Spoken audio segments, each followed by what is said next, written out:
get to this bag cause it's looking real empty. But it's margarita summertime, I'll get to it another time. I don't even like you, you're not even on my mind. I don't even mess with these people, don't waste my time. Good morning, welcome back to another video. This morning we have some Kodiak chocolate chip pancakes, 4 pieces of Canadian bacon, and then Myprotein tropical dragon fruit flavor. This one tastes the best out of any Clearway, and look at that, there's no like grittiness, there's no other texture. If you want to pick it up, go on Myprotein and use code LEOB to get an additional 45% off.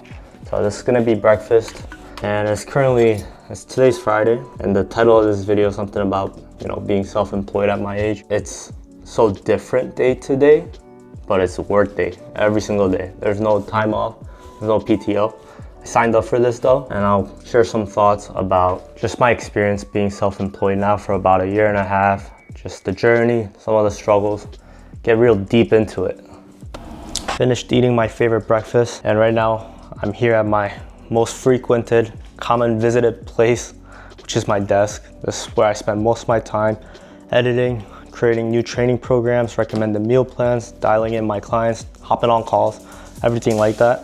So yeah, one random tip, whether you work in corporate or have a self-employed job, is the places you spend the most time, invest in the highest equipment and quality of gear possible. So whether that be like if you're working a desk job all day, try to get the nicest chair you can afford, upgrade it when you can. And another one would be sleep. And that's because rest and recovery is super important, and we spend like, 6 to 8 hours every single day, which is a third of the day almost. One of the things that's been super tough being self-employed is, like, last video I made was about getting sick, fighting a summer cold or whatever. It healed, I got better. And then for some reason, after feeling better, like completely 100% for a couple of days, like a second wave hit, or I just got sick again. And this time I feel really shitty, really bad.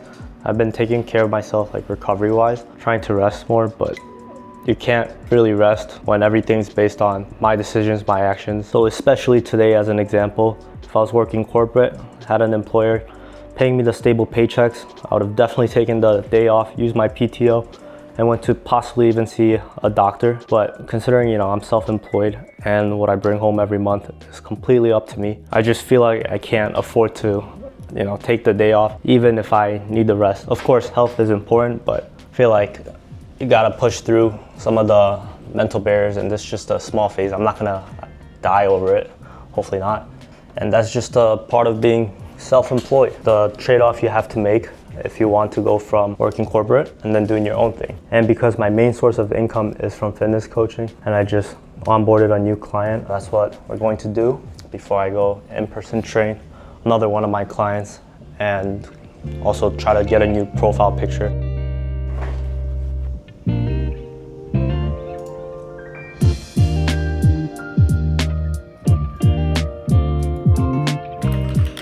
Okay, I just finished up, or tried finishing up, making the program for one of my new clients, and random thought came into my head while I was stressing like leaving and I wasn't done yet. You could half-ass something and just like be done with it, but when you're like self-employed and you have your name attached to it and your personal brand, any service or product you sell, and you do like even a half-ass job, get one bad review, that's all it takes for everything to crash and fall and burn. Versus, let's say you're working with an employer. Yes, you should do the best job possible for anything your name's attached to, but like you can pretty much get away here and there with doing like a half-ass job, and someone else is going to correct it for you. So point of the story is, being self-employed, you want to make sure, because one negative review can screw your entire business and like source of revenue, income up, do the best job possible. And now I'm sipping on this pre-workout by Myprotein. This pre hits really hard, and it's gonna get me through this workout. And because I've been sick, this is actually my first workout since Monday, and it's Friday. Picking up my client Henry at a nearby train station so we could go to my gym and then record some content, take some photos. So let's run it. What is good, brother? Good, bro. She wanna be a part of my fantasy. Feel so real, how can it be? Not everywhere I go, cameras be. energy. I'm in the low end randomly, but the west side where my family be. Keep that energy, they all go towards you ahead of me. I ain't worried about no enemy, cause my brother crazy like Brandy's big. Tell her quit playing with me, 4 and 20 ounce drowning me. I'm supposed to be out of town again, but all my bitches keep flying in. My priorities, all fucked up, she adore me. She wanna be with that water, be with the Lambo trucks and the Florida seats. Bitch got bored of me, cause I know I'll fall on the Florida beach. So high, gotta look for the keys, but she like work, so she go to speed. None of that hold me, actually nigga that know of me. I was through L-time shaking the bag, that's what happy. Just finished up training with Henry. Took some nice, hopefully, profile pictures that he's gonna edit and send over to me to make my new profile picture. But for real, shout out to him. And for any of my online coaching clients, or if you decide, you need online coaching help, and join me. If you visit Chicago, I will train you in person. Make time for you, correct any form, get all the exercises done right. And I don't know any other online fitness coach that would do that for all of their online coaching clients that visit their area. I mean, I'm just kidding. There's probably some other ones. But yeah, I mean, life is crazy in terms of how quickly it can change. That's my Friday work day. The fact, training client in person, making online training programs, and then also just taking photos. I want to emphasize one point really quickly. Let me set this up real quick here. Me, I guess, a year and a half ago would have been like, holy shit, that's sick, that's amazing, that's like the dream life. And I would trade anything to be in that position, like the current position I am in right now. But you have to know, I think this is just how human psychology works, how our brains work. Once you get what you want or think you want it, either you get greedy and want more, or you miss the thing you used to have. By no means am I saying like miss working that corporate job. Yeah, I wouldn't trade what I have right now for that, even if the salary was doubled. But there's just a lot of times where I have to catch myself, even like last night. I was just on a date with my girl, grabbing stuff for content. The whole time I was with her, couldn't be present, because in my head, I was just like thinking, oh, what could I do better as like a coach? Why aren't some of my clients not responding and doing their check-ins, staying dedicated? How can I make them more accountable? I know I can't do the workouts and do the dieting for them, and it's just my job to guide them, but like, what more can I do? Going down this rabbit hole in my brain, I just couldn't turn it off. Whereas I think most corporate jobs, you could just turn it off. Once you're done with the job and it's the weekend, or you decide to take PTO, that's it. You can focus on the present moment and get back to what you're doing when work starts back up, but not the case when you're self-employed, at least for now. I gotta get moving with my day. This is 6 p.m. now, and I'm starving. Still got a lot of work to do. Now it's 11:30 p.m. I just spent hours making this reel.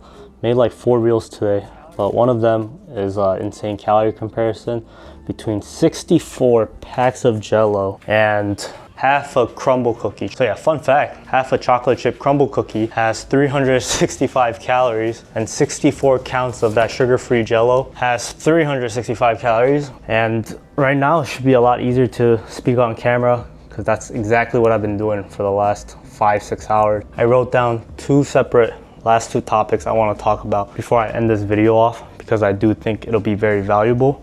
Let me try to get this camera set up again. But the last 2 topics I want to talk about will be valuable if you want to go the self-employed route, thinking of it, or if you're even currently self-employed on this new venture, or just even want to, hear about some guy who's 26 that quit his corporate job and is now self-employed. One really key important thing that I've learned watching my parents' business and things, they could have done better and properly. They were running like a Korean catering store, is reinvesting back into your business and back into your primary source of income. In their case, it would have been to invest more into the interior, getting into digital marketing, social media, DoorDash, Uber Eats, when that was popping up and that was hot. That would have been very successful and done their business well. But for me, reinvesting into what can I learn better? How can I systemize my business to be more efficient? How can I provide a better coaching service? So I ended up spending quite a lot of money into a business mentor. But what's crazy is I used to think that the whole coaching service industry was a scam. There are people who do scam people, and there's course sellers that scam people, but not every course seller, not every business coach, mentor, fitness coach, whatever coach that exists in nowadays, like the multiverse of social media, is a fraud or a scam. Yes, a lot of times it does come down to money, and that's how they make their income. But there's genuine people that do want to help you out and see you succeed just as much as they want to make their money. And I feel like I've always known this, but for some reason this year, this keeps repeating in my head, and it's a recurring thing of like, you get what you pay for in life. Unfortunately, sometimes there's a value in something you're learning where the money is completely worth it for the amount of time you will save, because you'll be able to learn it exponentially faster. And another thing is, you have to have some skin in the game. If this is such a big priority to you and this is gonna propel you to the next step of your goal that you have envisioned, you want to accomplish, you want to achieve, you have to put your money where your mouth is. Like, that's kind of what I've learned. And because in my case, it was a big enough investment dollar amount that mattered a lot to me, I'm doing everything this mentor tells me to do and just executing. There's no ego involved. You can't stay bitter in life and get mad at seeing other people win or their successes and feel like you know it all. Instead, just accepting the fact, there's a lot for all of us to learn all the time. Asking the right questions, implementing any advice that someone you look up to gives you, because what's the point of asking then, right? So reinvest into yourself, your dreams, your goals, because where your money goes, that's where your priorities are. And quickly, just the last thing is just like this discipline of not having to wake up at a certain time, not having to do stuff that you really don't want to, but still doing it no matter what. Not being told what to do. This one's a double-edged sword, because I've come to realize a lot of people really like being told what to do, especially for their work. These are the things you gotta do. This is the next steps. This is the time you have to wake up. This is the time you clock out. This is how much you get paid. There's stability in that. And for some reason, like when I was working, that's something I failed to really recognize. I thought everyone wants to be self-employed, entrepreneur. They don't want to work a 9 to 5. But yeah, it turns out that's not the case. If that's what you want, I don't see why anyone else's opinion would matter. You like being employed, having that stable paycheck. You don't need to, be an entrepreneur or go down this like social media frenzy of glamorizing and gassing up entrepreneurship, self-employment. It's completely okay to have your PTO if your company gives you holidays off, and that's when you spend time with your family, go on vacation. You just climb up the corporate ladder. Like, I don't see why that's an issue for anyone. The grass isn't always, greener on the other side, no matter how much other people might glamorize it, glorify it. I'm ranting, backtracking. Reel it back in, bro. Oh, discipline. For me, making this YouTube video, this one's gonna frustrate me. No one else is gonna care except me, but I said I would release a YouTube video every single week in the month of July, and I'm gonna fail at doing that and not keep my word. The excuse is going to be I was really sick and it was like really hard for me to talk because my throat hurt, yada yada yada. I could go on about excuses, but keeping that word to yourself and staying disciplined with the schedule, the routine, and things you said you're going to do, you're going to realize without an employer, and once you're out of college, or even I would say even out of high school, no one's gonna care like what you do with your life. It's your life. Like even your family, friends, they all have their own lives to live. So yeah, I guess this applies for both parties, whether you're employed, self-employed, whatever case it may be, unemployed too. Yes, it's important to give yourself grace, not beating myself up over it, feeling really guilty. But yeah, just with my personality and like the type of person I am, it's gonna fucking haunt me and feel bad about myself that I missed an upload. But what can we do? We move on, learn from it, not make promises we can't keep in the future, get better and not make the same mistake again. All right, with that being said, thank you guys. If you've made it this far, watched all of this video or any of my previous ones, seriously, sincerely, from the bottom of my heart, I can't express the gratitude. Yeah, thank you so much. And we're growing, the channel's growing. Have a good rest of your day. Have a great week, and I will see you next week. Bear, say bye. He's sleeping, but peace.